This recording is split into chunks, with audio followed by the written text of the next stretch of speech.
Hey guys, it's Kim, aka Spartan Stitcher on Instagram, and I am back again with another weekly cross-stitching update.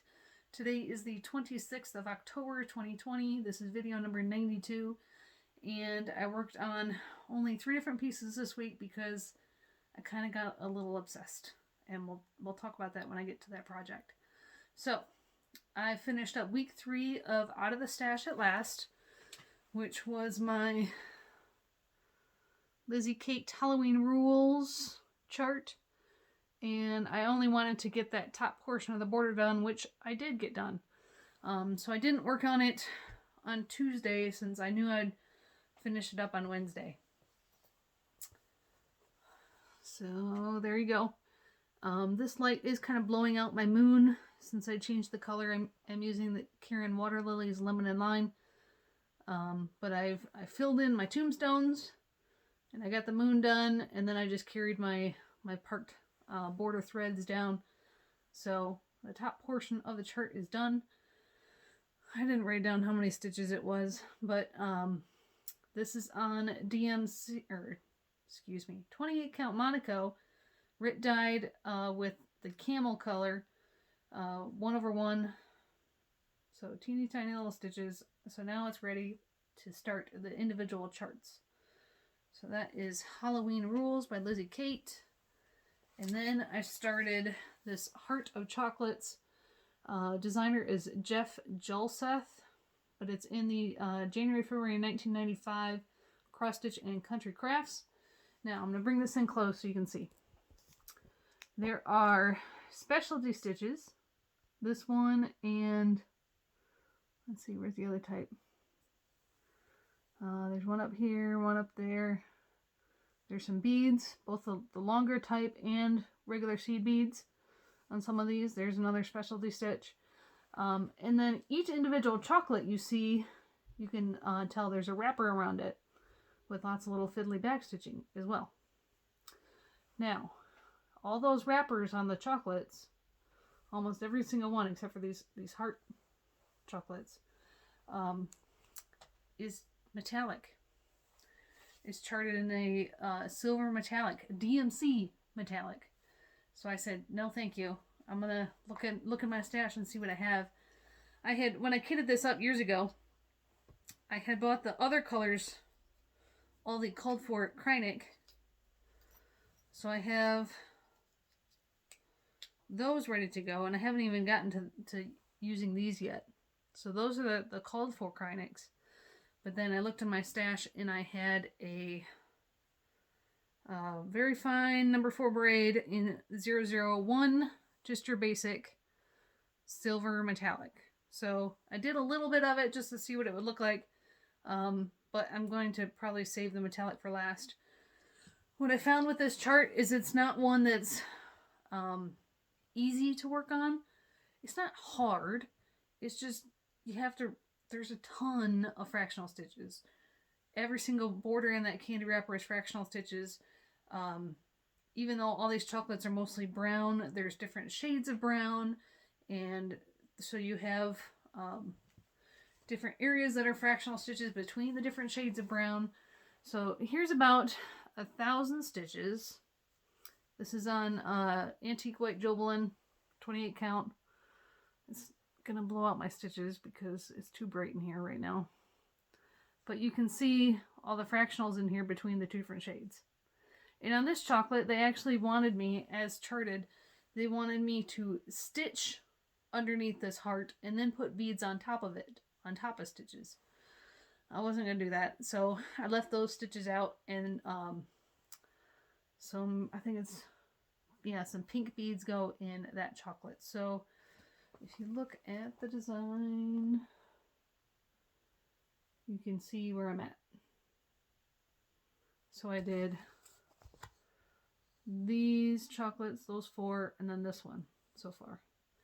I'm probably going to move down, and then I don't know if I'll get 1 or 2 more chocolates done before I put this away. It really is too bright in here. This chocolate has about 3 sides of the silver wrapper. Of course, I haven't done any back stitching yet, so next time, after I I won't say next time you see this because I won't have done any then either, but hopefully my next rotation of working on this in 2021, I'll do some back stitching and you'll start to get to see what it looks like. Of course, the beads won't go on until last. So there's 1,000 stitches of chocolates. Now, the piece I worked on every single day was my full coverage. Kindred Spirits by Jody Bergsma. I wanted to get this page done, the first page on the second row, as I start to do diagonal pages. And I said, hopefully I can get that page done by the end of the month. How many of you rolled your eyes at me and said, Kim, please be honest with yourself. You're going to have that done in a couple days and keep going. Because I said, I don't know if I can get a total of 4 pages done this year. I only have a page and a half done. Well, after I made the video and uploaded it and I started working on it Monday night and was looking at the other 2 pages I had to do after this page, and I was like, well, damn it, there's 2 more months left of the year. And almost all my other full coverage goals are met. I only have to finish that page on a summer ball next month. And I'm working on this piece in December for Around the World. And my only other full coverage goal that I know I'm going to make is doing at least 1 partial page on Trick or Treat. Well, those partial pages are only like a quarter of a page. So I'm like, well, damn it, I'm gonna try. I'm gonna try to get those other 2 pages done after I finish this page. So I've worked on it every single day. So the evening on Monday, all day Tuesday, because I knew I would make my goal on Halloween rules. In the evening, and when I say evening, that's the 3 hours after the girls go to bed before I go to bed. So the evening every other night this week. And just working on it those evenings and the 1 day all day, I have done 7,500 tent stitches. I finished the page and I've got about to the same approximate point of page complete on the next page. I finished Sequoia National Park, so now all my parks are done. I have completed the National Park Challenge and Full Coverage Fanatics. And I'm thinking I can get a second page finish on this by the end of the month. Today's the 26th. I still have until Saturday. That's plenty of time. I could get this page done and keep going. But there are some other pieces I need to work on. So, without further ado, I have not taken it apart. I'll figure if I get this page done, I'll take the whole thing apart and let you see the top row. So, here's your page done. And I didn't have any of this last time you saw it last week.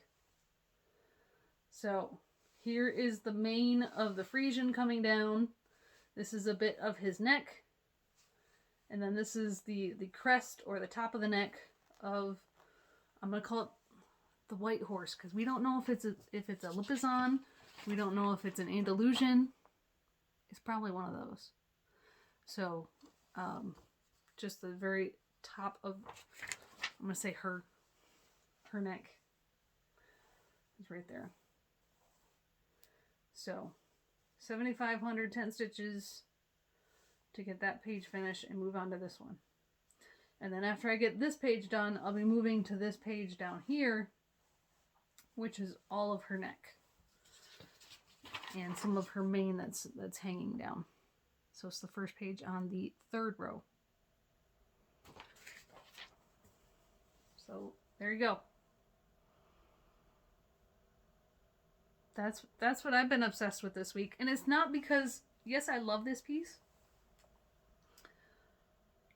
but it's more, my motivation is my determination to meet the goal.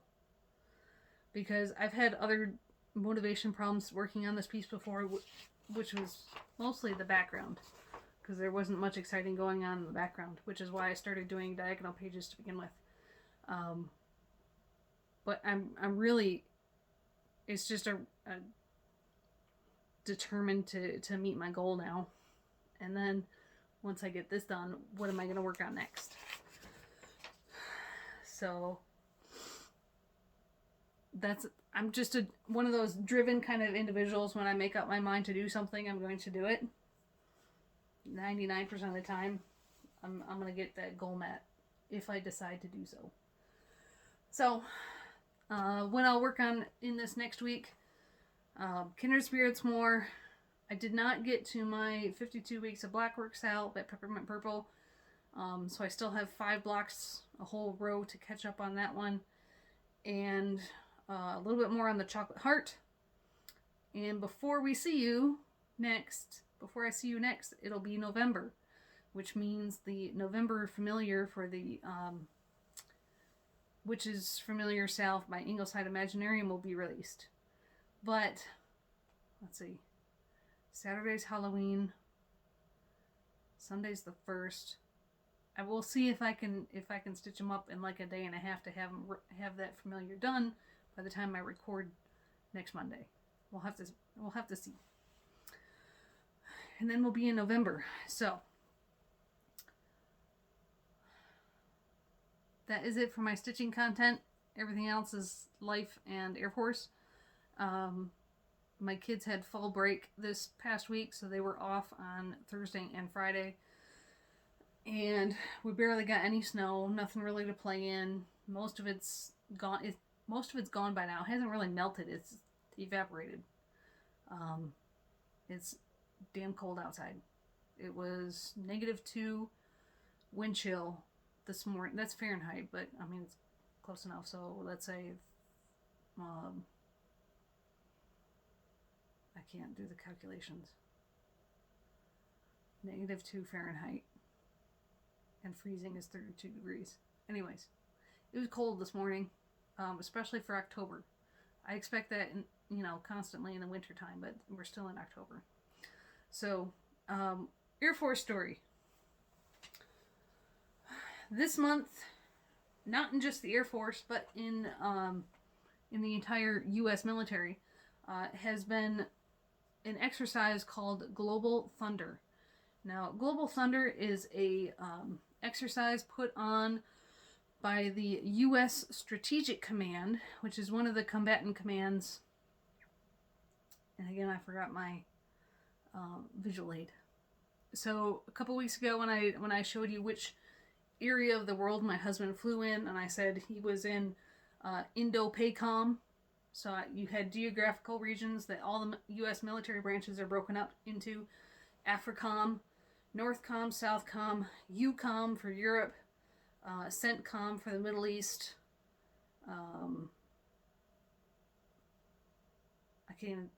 Let me go get my visual aid. Okay, so the geographical combatant commands are AFRICOM, CENTCOM, EUCOM, Indo-PACOM, NORTHCOM, SOUTHCOM, and the newest one, Space Command. That being, outer space, being a geographical region. The other ones are other regions: Africa, Middle East, Europe, Indian and Pacific, North America, South America. And then there's functional combatant commands. So I can't read backwards. Cybercom, your cybersecurity. SOCOM is Special Ops Command. STRATCOM is Strategic Command, and then you have TRANSCOM for Transportation Command. So, obviously, these commanders, so it's not just Air Force, this is U.S., so they're, so cybersecurity for every branch of the Air Force, or every branch in the U.S. military that deals with cybersecurity. Special Forces, so you have Army Rangers, some of the Marines, Air Force Special Ops, everything like that is under this person's command. And then STRATCOM is a lot, and transportation for all the. So STRATCOM, this exercise for STRATCOM was about nuclear command and control exercise with realistic activities against simulated targets to ensure nuclear readiness and deterrent capabilities. So, it also included some Aussies, some United Kingdom folks and Canada.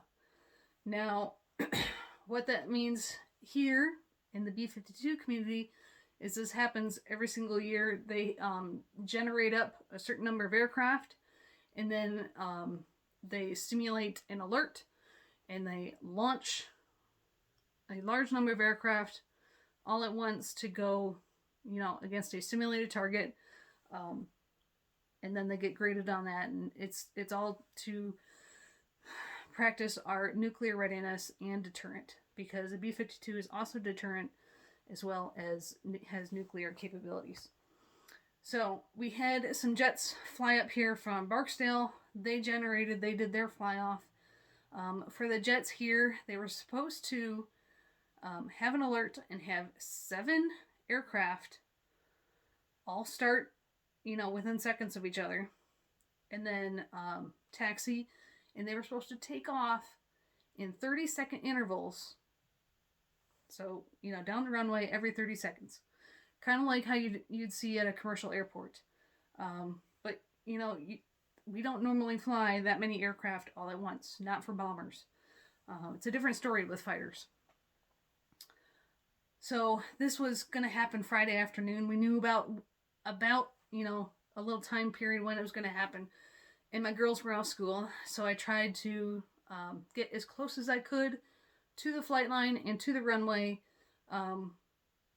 where civilians are allowed, so I could try to videotape it, and I wanted to see it myself, because 7 B-52s taken off 30 seconds apart, that's pretty cool. Even my girls thought it was pretty cool.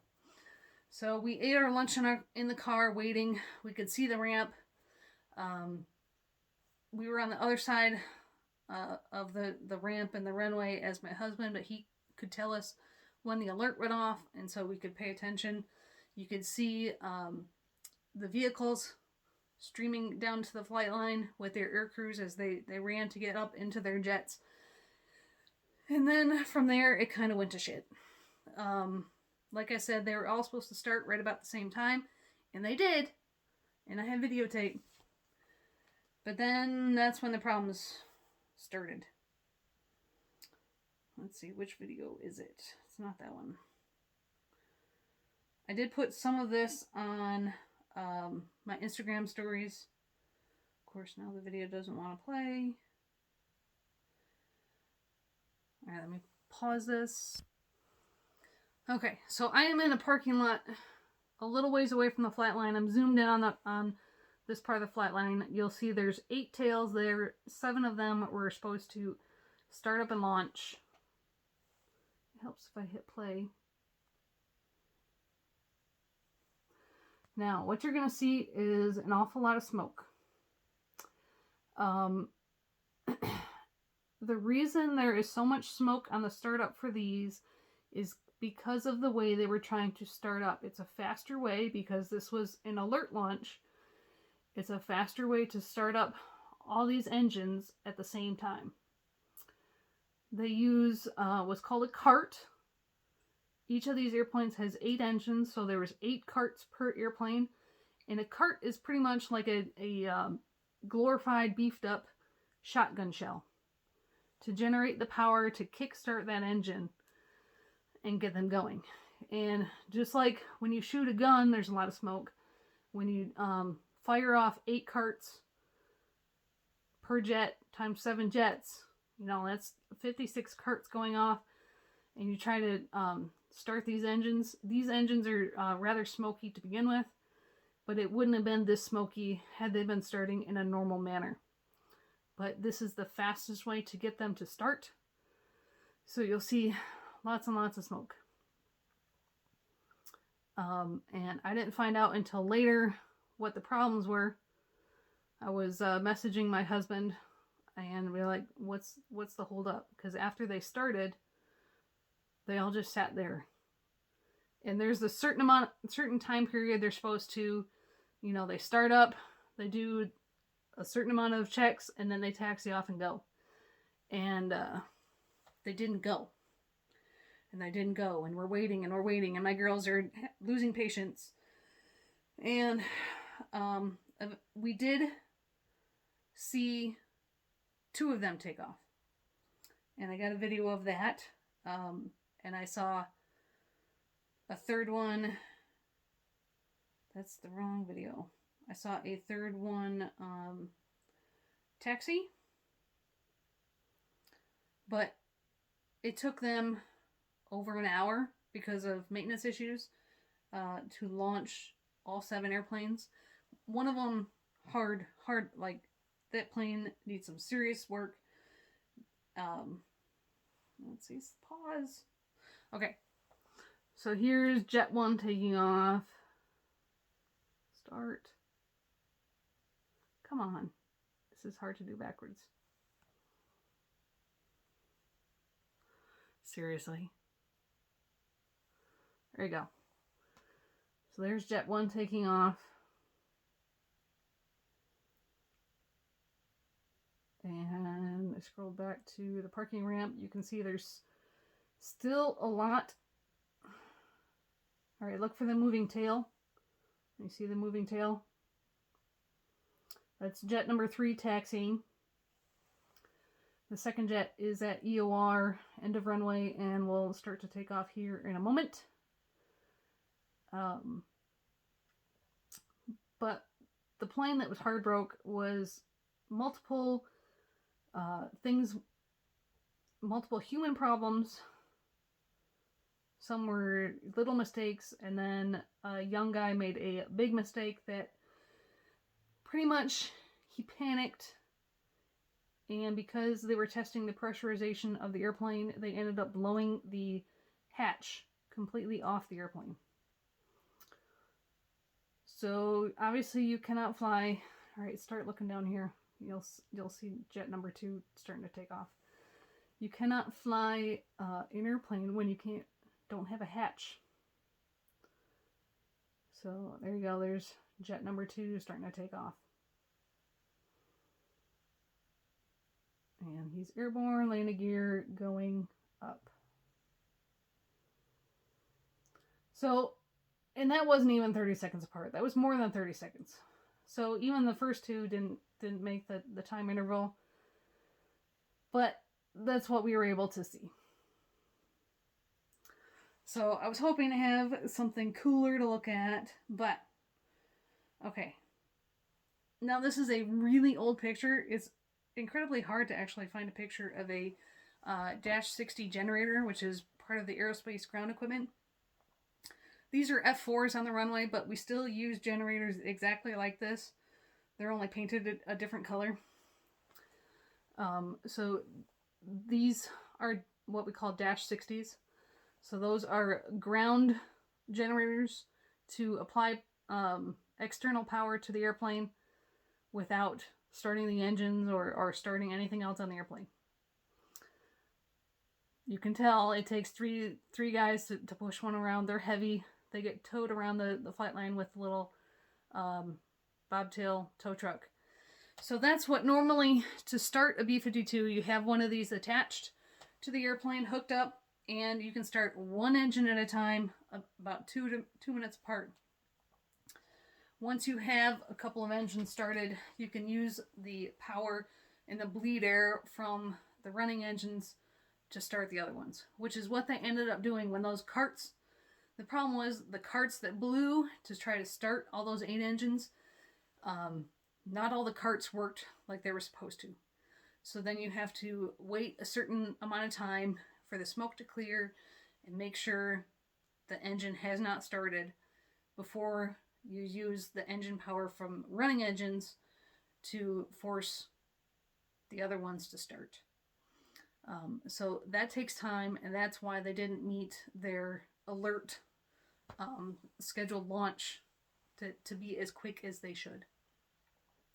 So that's, but the way that it's designed, those carts are supposed to like instantly start everything, and within, I don't know what the time period is, but not enough time that you get bored. Should be from when the alert gets called, running out to the airplane, starting them up, taxiing, taking off. You shouldn't get bored. But they had added time because of the cart issues, and then blowing the hatch off the other one. So yeah, didn't go as planned. But other parts of Global Thunder were pretty cool. I did see some other pictures on Instagram and social media. If you look at Instagram and Facebook, you can find U.S. Strategic Command has a account on both. Um, Different bases and different major commands have their own social media accounts, so they can be kind of fun to follow. Or if you want to follow a certain airframe, you can look up that hashtag. So I saw like a CV-22 Osprey. That's the aircraft that can rotate its um, rotors from forward flight to helicopter, and it dropped a pallet into the ocean next to a submarine. So they were doing some exercises with the submarine. So with Global Thunder, it's a U.S. Stratcom exercise, but because some of the other major commands are geographical, it's working on the networking, working together between the major commands, between the geographical and the functional of Stratcom, to check your nuclear command and control and your deterrence. So that's what happens in our world once a year during Global Thunder. And that's my Air Force story. Sorry it wasn't as neat as I was hoping it was, but I hope everybody has a good stitching week. I'll see if I get this page done before the end of October and where I go from there. All right, guys, have a good week. Bye.